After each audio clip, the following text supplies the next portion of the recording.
All right, this is a couple of book reviews. I finished Blackbeard, and it meets the one-word title, Book Bingo, by Angus Constam. And it was an okay book. It's not the author's fault. There's just not that much known about Blackbeard. They don't really know who he is. They're just guessing. They don't know really anything about his childhood. They're just like, the author is just writing mostly about the life of children at that time, and they're just kind of guessing on a theory of what his life was like. But he was not the most successful pirate, nor the most ruthless. He treated crews of captured ships with leniency. He cultivated an image. He wasn't cruel, or he didn't torture people. He just had a notorious appearance, and he kind of just enhanced that. He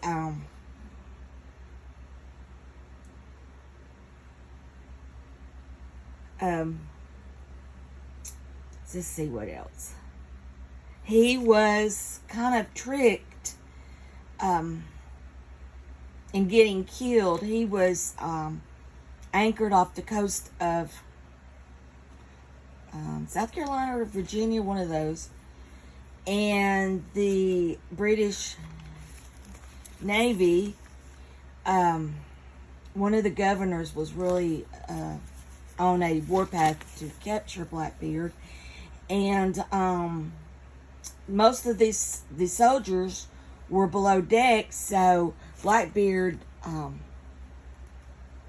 cut his anchor and grounded his ship, and he thought he was tricking them into coming after him and boarding his ship. But he boarded their ship, and after he did, all the soldiers came out, and they eventually beheaded Blackbeard.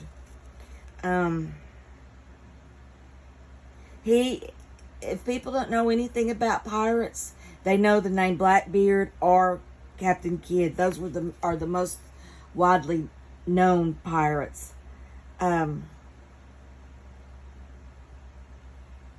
It was okay. I mean, I'm glad I read it. The next book is Henry V by Dan Jones, and I love this book. A couple of booktubers did not like it, but I really, really did. I like Dan Jones. His nonfiction reads like a novel, like a fiction book. It's very entertaining. I loved it from start to finish, and I gave it 5 stars. I gave Blackbeard 3, and I read it for Historathon. And we see his life as a warrior and his closeness with his cousin, King Richard II. His father dethroned Richard, but Henry, I think, kind of resided on Richard's side. He always talked about his cousin, and a lot of his ruling,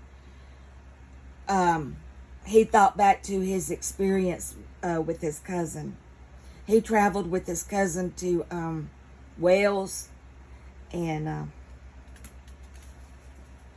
in this book, you just feel like you're along with Henry V. It's written in the present tense, which makes it more, like you're there. He never forgot his cousin, and when he was dying, he wanted to be buried with his cousin and not with his father. He was a pious, disciplined, and he was ruthless. He was an excellent king for the times.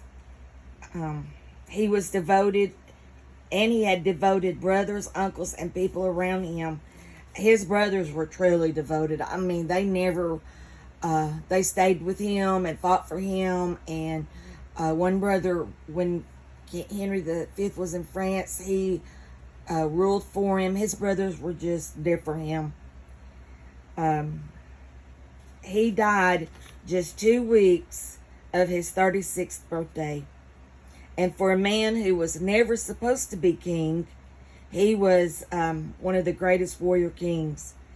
At the end of the book, you know he's going to die, but you are just so hoping he doesn't. And he was a brave warrior, and he died of dysentery. And I like this book. It's a keeper. I will definitely keep it. I read, for the book bingo prompt, pun, and title, I read Grapes of Wrath by Greg Tang. I gave it 3 stars. It's a cute little math book about how to group pictures. You know, like you'll have a picture of grapes and different colors, how to group them, and easy counting. And it's a rhyming book. It's just cute.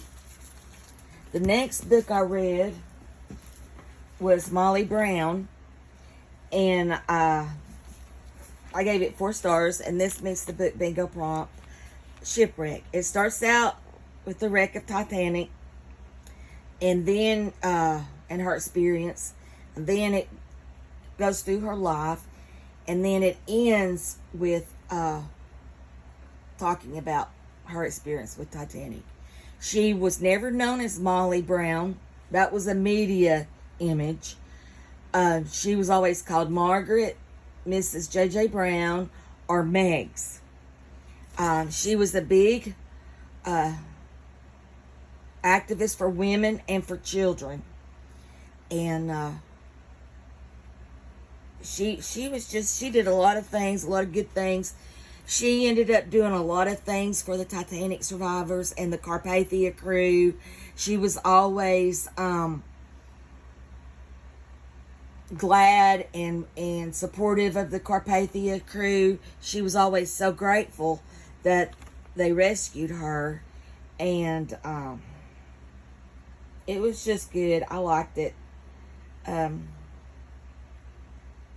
probably won't keep it because I'm trying to cut down on my books. And then I'm reading this, which I really like it.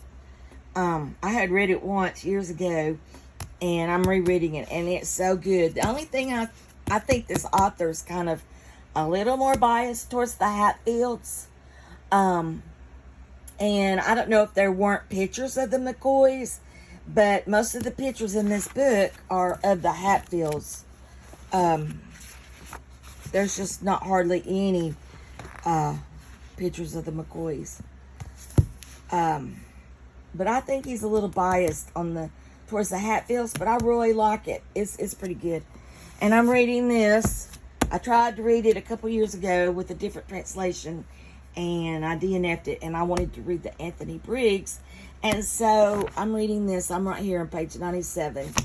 And I like this translation a whole lot better. Anyway, that's my reading update. Thanks for listening. Bye.